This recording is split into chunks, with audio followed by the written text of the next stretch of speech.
Good morning, Metropolitan family and friends. This is Brother J. Gioni Palmer, and I welcome you to the start of another day, another week, and another month of morning meditations. This month is Women's History Month, and we will be honoring our mothers and grandmothers and aunties and sisters, cousins, friends, wives, all of the women in our lives. And we will kick off this month with a week of meditations, prayers, and reflections brought to you by the mighty men of Metropolitan. As always, if you're in need of an individual prayer request, you can send an email to prayer.metro1518@gmail.com. That's prayer.metro1518@gmail.com. And with that, it's my honor and pleasure to introduce the senior pastor of Metropolitan AME Church, the Reverend William H. Lamar IV. Thank you, Gioni, and good morning to you, my sisters and my brothers near and far. On this glorious morning, it's raining where we are. I want to invite us to be thankful for this day. I want to invite us into a moment of deep listening. I want to remind us that some years ago when we had a prayer retreat that Dr. Bowling envisioned, one of the definitions for prayer that arose is that prayer is listening for God. And I want to invite us into moments of stillness and deep listening. Listen for the prayer that God's Spirit is praying inside of you.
Beloved, please hear these words recorded in the 16th chapter of the second book of Moses, Exodus 16. I'll begin reading at the second verse. The whole congregation of the Israelites complained against Moses and Aaron in the wilderness. The Israelites said to them, "If only we had died by the hand of the Lord in the land of Egypt, when we sat by the flesh pots and ate our fill of bread. For you have brought us out into this wilderness to kill this whole assembly with hunger." The whole congregation of the Israelites complained against Moses and Aaron in the wilderness. And the Israelites said to them, "If only we had died by the hand of the Lord in Egypt." This is one of the most challenging passages in Scripture because by mighty deeds, God has released the people from the yoke of slavery. But freedom is never an easy journey. Beloved, this nation and world cry out for freedom. But we too, as individuals, cry out for freedom. There is so much that has us bound. We are bound emotionally, psychologically, culturally, economically. So much has us bound, but God is the God who wants us to be free. But here's the problem. Freedom ain't free. Freedom ain't easy. Gioni knows that he touched me deeply by playing that song, Free, by the Goody Mob, one of the great hip hop groups of our generation. But prior to my learning of their musical prowess, back in the late 80s, about 1987, one of the first albums I purchased was groundbreaking, one of the greatest albums ever recorded by Public Enemy, entitled It Takes a Nation of Millions to Hold Us Back. There is a track on that album. I had the 33 long play album.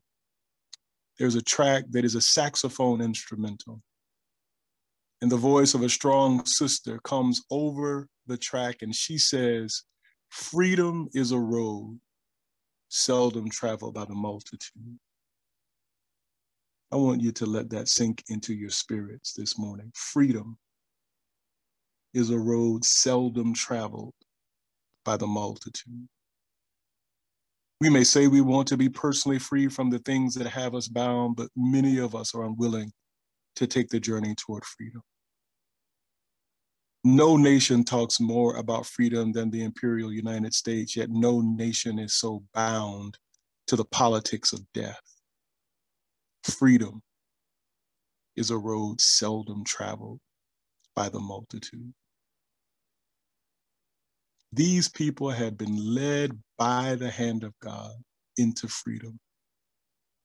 And they complained about the difficulty of freedom, saying, at least when we were in bondage, our immediate needs are met.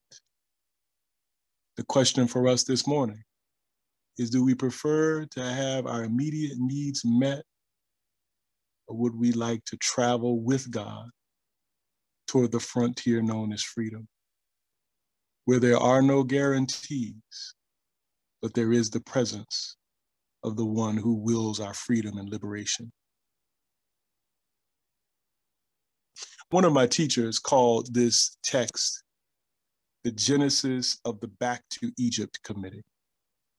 And he said in every church and every organization and every family, there is a Back to Egypt Committee that says, let's go back to what we knew. Doing something different is difficult. We prefer the bondage of what we have known to the freedom of the unknown. I want to talk just for a second about nostalgia. Nostalgia means a return home from pain and suffering. And it was first used in the 17th century, this word, to describe the anxieties displayed by mercenaries who were fighting war away from home. They were fighting war away from home, and they were nostalgic. They wanted to go home, away from pain and suffering. As we journey toward freedom, there will be pain and suffering. That I can promise you, but we will never get to freedom if we backtrack toward nostalgia. There are three temptations, according to Gil Rendell, associated with nostalgia. Nostalgia invites us into a one-sided story, meaning that when we are nostalgic about the past, we only remember one part of the past. The good old days really were not that good, but nostalgia tricks us into believing something that never existed. Nostalgia, second, invites us to rely on past diagnoses. That means that when things get tough, we use what we already know to diagnose the problems in front of us. when the problems in front of us cannot be solved by what we knew. New knowledge, new questions, new experimentation is necessary if we are to stay free. And finally, nostalgia invites us to avoid difficult questions. Those who wanted to go back to Egypt did not want to wrestle with the problematic of freedom.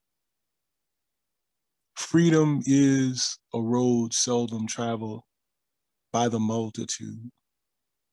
Lord, it's so hard living this life, a constant struggle each and every day.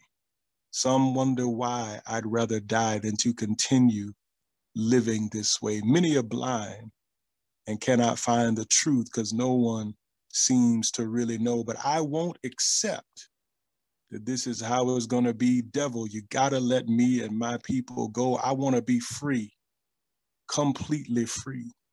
I'm not going to let this world worry me. I want to be free. Damn Egypt, I ain't going back. I'm not going to let this world worry me.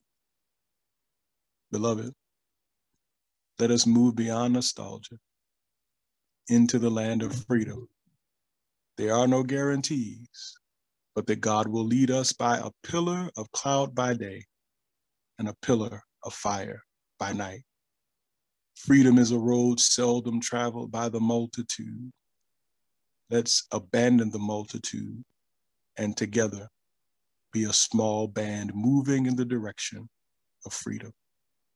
God bless you this month and all the days of your life.